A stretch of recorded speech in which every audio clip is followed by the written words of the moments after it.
We all get a lot of meaning from our communities. Who here's from Elliott House? How about Lowell? I know you guys found community because you literally live right on top of each other. And Mather? I'll just leave that there.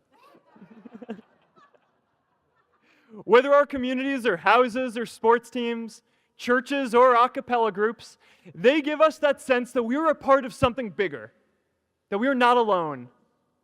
They give us the strength to expand our horizons. And that's why it's so striking that over the past few decades, membership in all kinds of communities has declined by as much as 1/4. That's a lot of people who now need to find a sense of purpose somewhere else.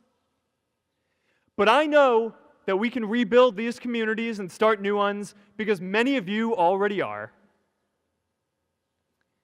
I met Agnes Agoye, who's graduating today. Agnes, where are you?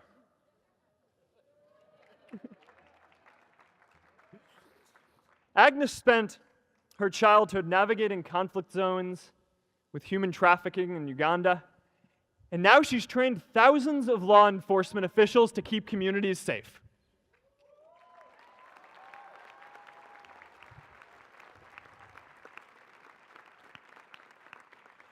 I met Kayla Oakley and Neha Jain, who are graduating today too. Stand up, guys. Kayla and Neha started a nonprofit that connects people suffering from chronic illnesses with people in their communities who are willing to help out.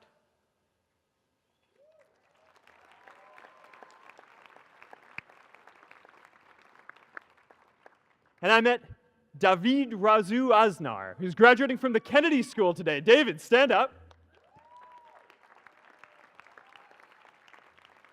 David is a former city councilor who fought to make Mexico City the first Latin American city to pass marriage equality, even before San Francisco.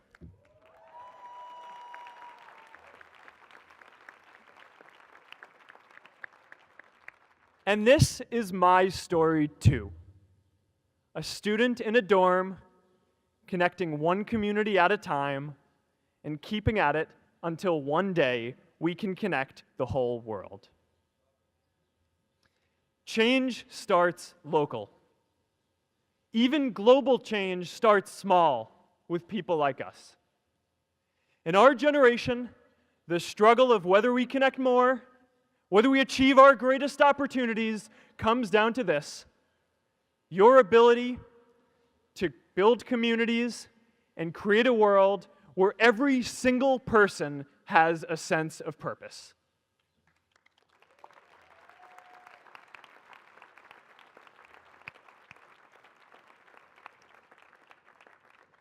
Class of 2017, you are graduating into a world that needs purpose, and it's up to you to create it.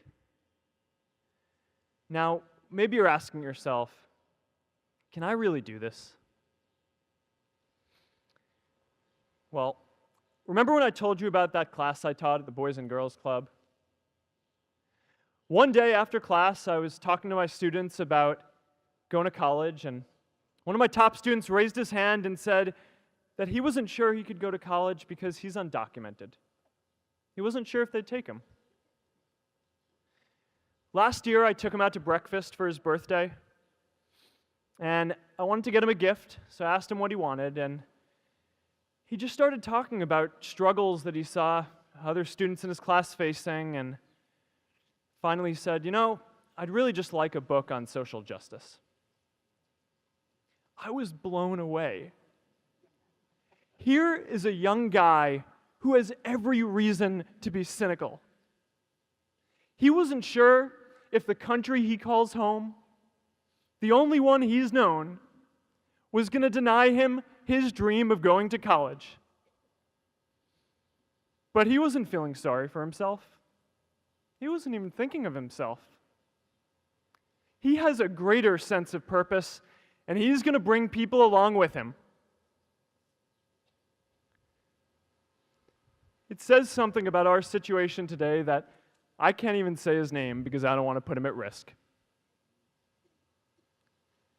But if a high school senior who doesn't know what the future holds for him can do his part to move the world forward, then we owe it to the world to do our part too.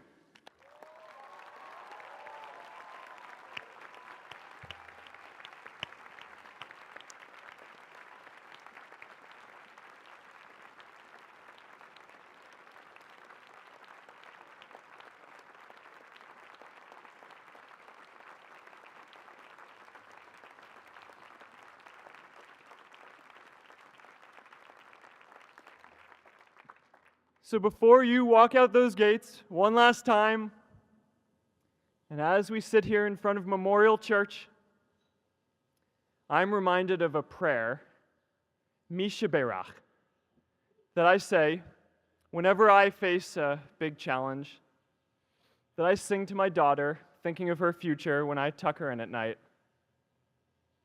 And it goes, "May the source of strength, who's blessed the ones before us, help us find the courage to make our lives a blessing." I hope you find the courage to make your life a blessing. Congratulations, class of 2017. Good luck out there.